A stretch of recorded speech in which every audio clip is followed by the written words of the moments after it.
మనోహరి బాగీ ప్రాణాలు తీయటం కోసం రౌడీలతో కలిపి ప్లాన్ చేస్తుంది. ఆ ప్లాన్ ప్రకారం మనోహరి బాగీకి ఫోన్ చేసి ఉంటుంది. బాగీ మోడ్రన్ డ్రెస్ వేసుకొని కారులో బయలుదేరి మనోహరి చెప్పిన ప్లేస్ దగ్గరికి వస్తూ ఉంటుంది.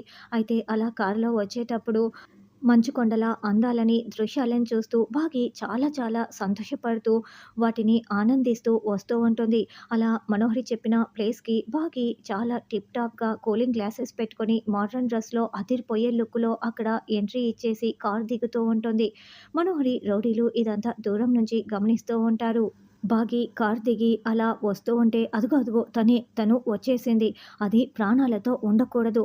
పక్కనే ఉన్న లోయలోకి దాన్ని తోసేయండి.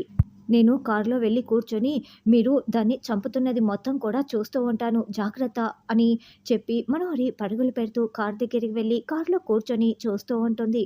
అది చాలా ఎత్తైన మంచు కొండ అవటంతో అక్కడ టూరిస్టులు, బాగి అందరూ కూడా అక్కడి అందాలని తిలకిస్తూ చూస్తూ ఉంటారు.